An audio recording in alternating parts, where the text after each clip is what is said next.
Goeiemiddag, liewe vriende en die Borshofier wat die groet uit Pretoria uit. Dis Pinkstertyd 2025.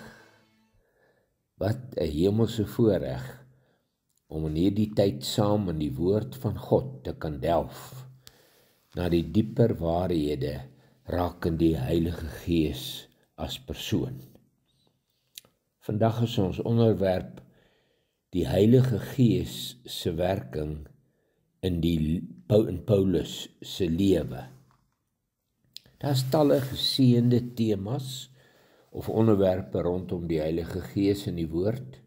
Byvoorbeeld die voorstellings of die beelde van die Heilige Gees, soos olie, die duif, 'n sagte stem, strome van lewende water, vuur ensovoorts, asook die gawes van die Heilige Gees en die vrug van die Heilige Gees.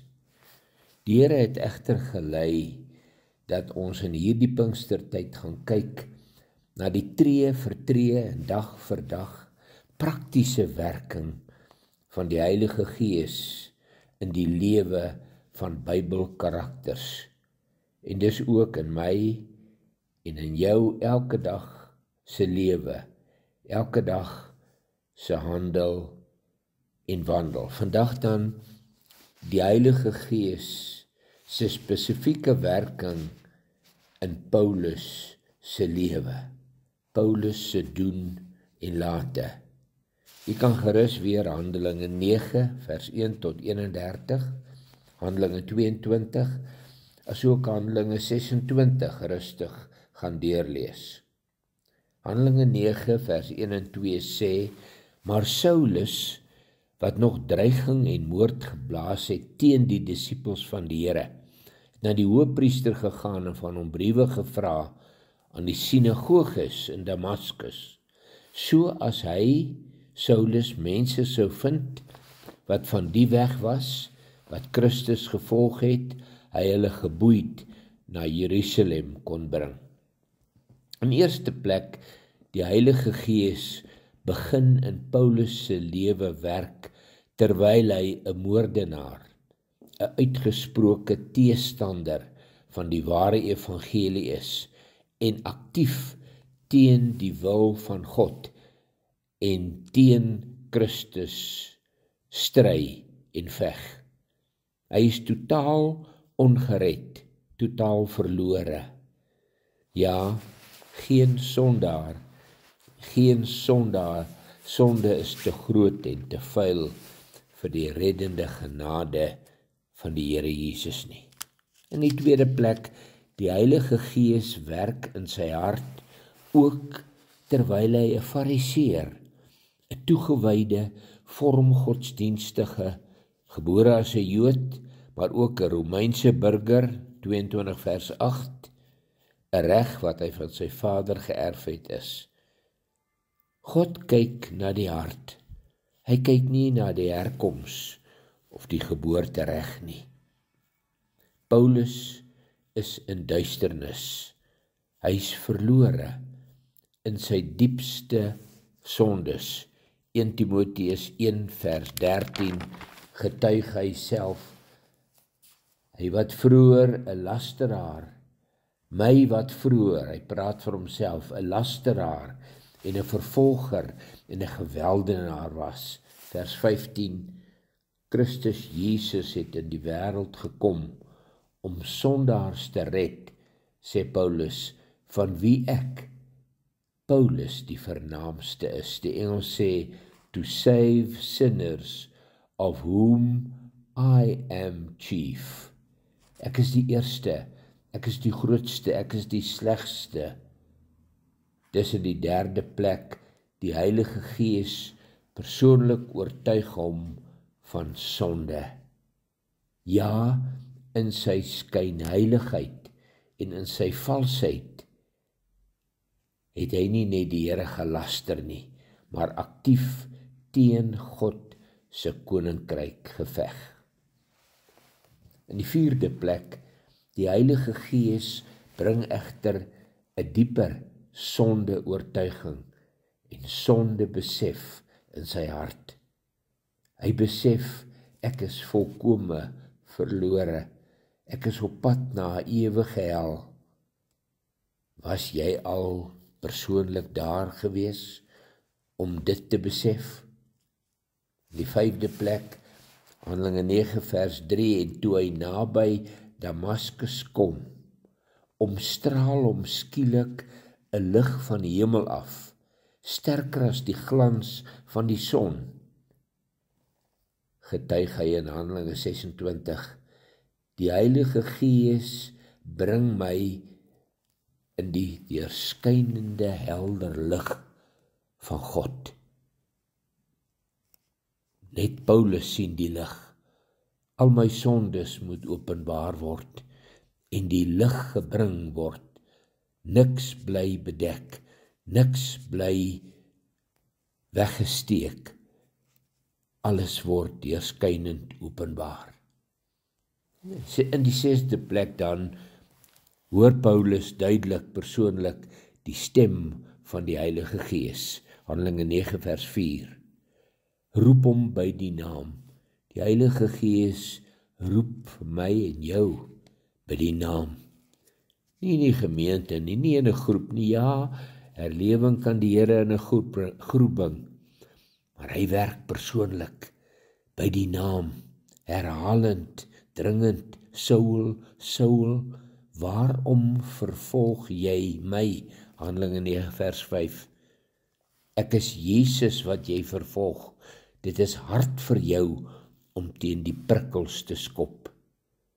Ja, daar's 'n onskeidbare eenheid tussen die kinders van God en Christus self. In die 7de plek, vers 6, en terwyl Paulus bewe en verbaas was, sê hy, Here, wat wil u hê moet ek doen? Die 7de plek, die Heilige Gees bring die vrees van die Here. Nie om bang te wees nie, maar 'n heilige ontzag in my hart en die oortuiging om in sonde berou myself en my wil oor te gee aan sy volmaakte en volkome wil. In die 8ste plek, Handelinge 22:11, sê Paulus, toe ek dan weens die glans van daardie lig nie kon sien nie, is ek deur my metgeselle by die hand gelei en het in Damaskus gekom.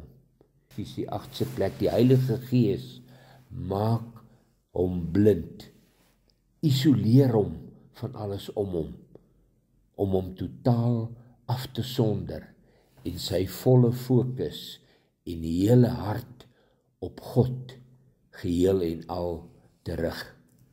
Die Here vra nie 90 of 99% nie, nee, hy vra 100%, alles op die altaar. Dwars deur die skrif herhaal die Heilige Gees hierdie vereiste. Totale oorgawe, 'n volle oorgawe, 'n volkome offer. Probeer jy nog 1% terughou? Net ietsie klein, net ietsie geheims, net 'n klein sondetjie, 'n persoonlike dingetjie. Christus eis 'n onverdeelde, totale hartsoorgawe. Sal die antwoord die pleitstem van die Heilige Gees, of moet jy dalk eers met blindheid geslaan word om geïsoleer te kan word en op God te kan fokus?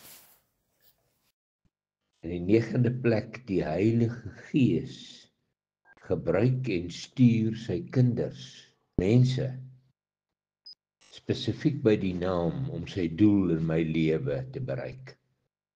Ananias word gestuur, Handelinge 9 vers 10 en 19, sê, en daar was 'n disipel in Damaskus met die naam van Ananias. Die Here het vir hom in 'n gesig gesê, Ananias, en hy antwoord, hier is ek, Here, vers 11, en die Here sê vir hom, staan op, ga na die straat wat genoem word Reguit straat. Reguitstraat, en vra in die huis van Judas na 'n man met die naam van Saulus van Tarsus, want kyk, hy bid. Ja, ek en jy sensitief en gehoorsaam, as die Heilige Gees roep en stuur om spesifiek met spesifieke mense te gaan praat, te ondersteun en te help, ook geestelik natuurlik. In die 10de plek, die Heilige Gees bring vir Paulus op sy knieë in gebed om direk persoonlik met hom te praat. Hy moet met God van aangesig tot aangesig praat en ontmoet.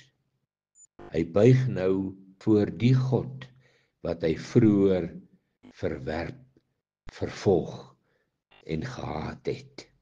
In 11de plek, vers 17b, en Ananias sê, Saul, broeder, die Here het my gestuur, sodat jy weer kan sien.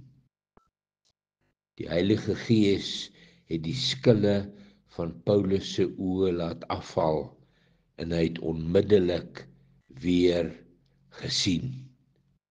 Ja, 12de plek, die Heilige Gees neem alle duisternis, alle geestelike blindheid, alle swakheid, onsekerheid en twyfel weg, en hy bring in die 13de plek helderheid.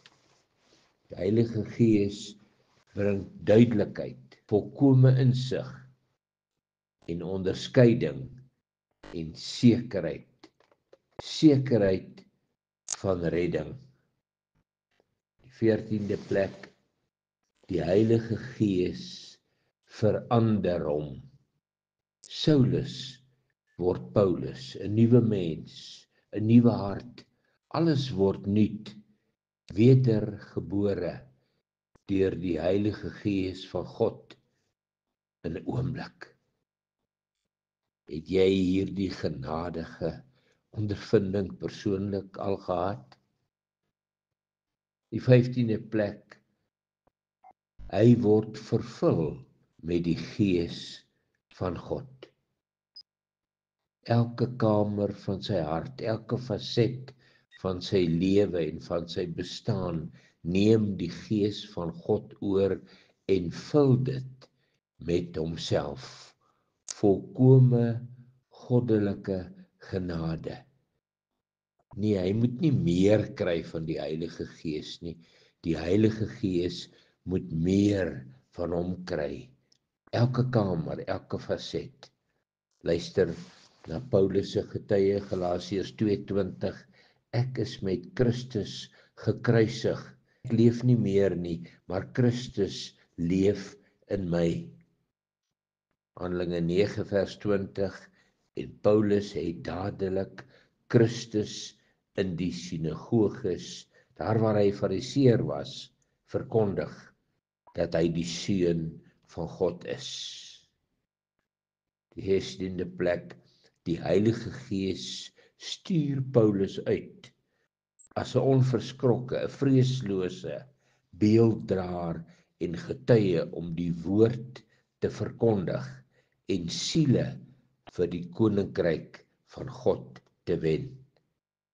Dit ook jou persoonlike getuienis en ondervinding van die werking van die Gees van God. Kom kniel saam met Paulus in hierdie wonderlike Pinkstertyd.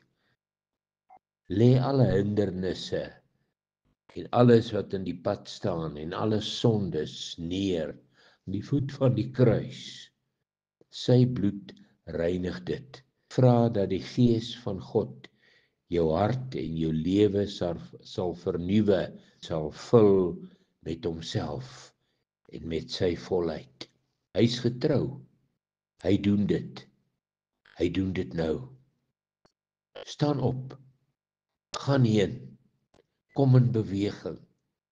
Wees 'n oorwinnende, lewende getuie van 'n lewende Christus in die krag van die Gees van God.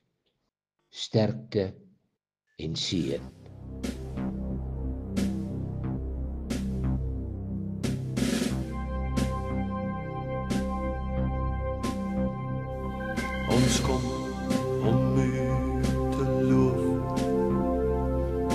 Ons kom om u te eer. Ons kom om u te dank. Ons bid soos u ons leer. Ons Vader in die hemel hoog, geheilig sy u naam. Gee dat u koninkryk hier kom en laat u wil geskied. Halleluja, halleluja, halleluja. Aan u behoort die koningskap, al die eer en heerlijkheid.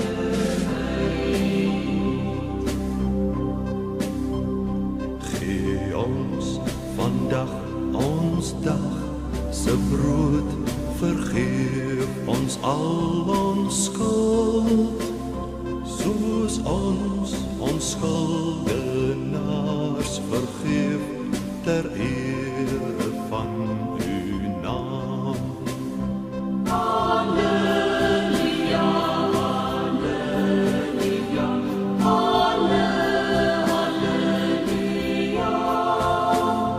Aan u behoort die koningskap, al die eer en heerlijkheid. Lei ons nie in versoeking nie, verlos ons van die kwaad. Aan u behoort die koningskap, al die eer